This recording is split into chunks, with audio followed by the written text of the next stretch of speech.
మీ car కి best ceramic coating premier care Apexer car detailing studio for contact.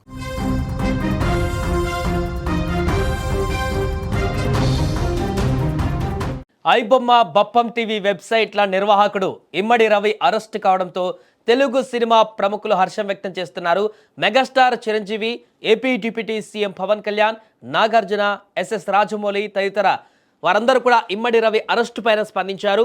Piracy king pin కు చాకచక్యంగా పట్టుకున్నటువంటి హైదరాబాద్ పోలీసుల పైన ప్రశంసలు కురిపిస్తున్నారు. ఈ క్రమంలో టాలీవుడ్ ప్రముఖ నిర్మాత సి కళ్యాణ్ ఇమ్మడి రవి పైన సంచలన వ్యాఖ్యలు చేశారు. సినిమాలను పైరసీ చేసిన అతనిని ఎన్కౌంటర్ చేయాలని సంచలన కామెంట్ చేశారు. ఈ మేరకు మంగళవారం ఫిలిం ఛాంబర్లో ఏర్పాటు చేసిన మీడియా సమావేశంలో సి కళ్యాణ్ మాట్లాడారు.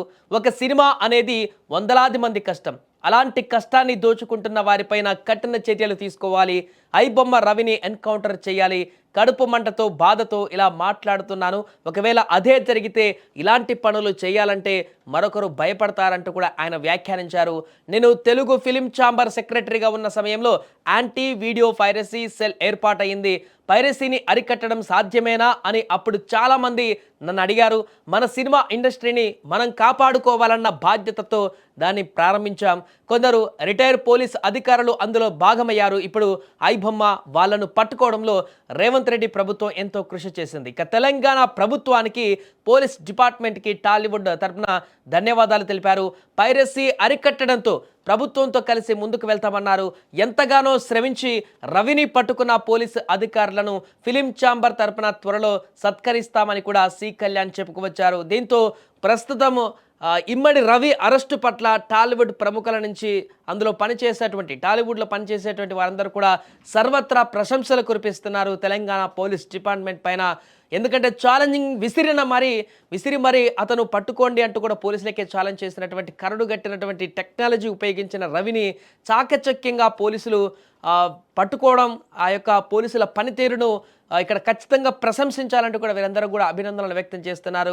సినిమా ఇండస్ట్రీలో కొంతకాలంగా చాలా సంవత్సరాలుగా ఎన్నో కోట్ల మేరకు నష్టం కలిగిస్తున్నటువంటి ఈ వ్యక్తి, ఎంతోమంది కష్టాన్ని దోచుకుంటున్నటువంటి ఈ వ్యక్తికి సరైనటువంటి శిక్ష విధించాలంటూ కూడా చాలామంది ఇప్పుడు అరెస్టు తర్వాత వ్యాఖ్యానిస్తున్న సందర్భంలోనే సి కళ్యాణ్ కూడా సంచలన వ్యాఖ్యలు చేశారు. ఒకసారి ఆయన ఏం మాట్లాడారో అది కూడా విందాం. ఐబొమ్మ రవి ఇలాంటి వాళ్ళు ఇస్తుండేటటువంటి క్వాలిటీకి పాత రోజులు ఇంత క్వాలిటీ ఉండేవి కాదు. ఇప్పుడు మరీ హెచ్డి క్వాలిటీలు అన్నీ తీసుకొని రిలీజ్ చేస్తే ఆటోమేటిక్గా ఇంట్లో కూర్చొని హ్యాపీగా పొగోడి తింటా, పిల్లలతో సరదాగా ఫ్యామిలీతో మాట్లాడుకుంటా సినిమా చూడటం అలవాటైపోయింది. దానివల్ల ఎంత నష్టపోతున్నామో మనందరికీ తెలుసు. మీ అందరి సహకారం కూడా ఉంటే దీన్ని ఇంకా కొంచెం ముందుకు తీసుకెళ్లేదానికి కుదురుద్ది. ఇలాంటి దుర్మార్గుల్ని శిక్ష పడేదాకా, లేకపోతే ఇది అరెస్టులు కాదండి, ఎన్కౌంటర్లు చేయాలి. వాళ్ళు చేయకపోయినా సినిమా వాళ్ళన్నా చేయాలి కనీసం. ఎందుకంటే అంత బాధ వాడికి సంబంధం లేకుండా ఒక సినిమా ఇన్ని కోట్లు ఖర్చు పెట్టి వందల మంది కష్టపడి వాళ్ళ బ్లడ్ని తాగుతుండే లాంటి బ్లడ్ చూడటం చాలా అవసరం. డెఫినెట్గా కమింగ్ డేస్లో ఒక్కడికి కానీ అలా జరిగితే నెక్స్ట్ వాడు డెఫినెట్గా ఓహో మనల్ని కూడా ఉంచలేరేమో, అయిపోతారేమో అనే ఫీలింగ్తో భయం వస్తుంది.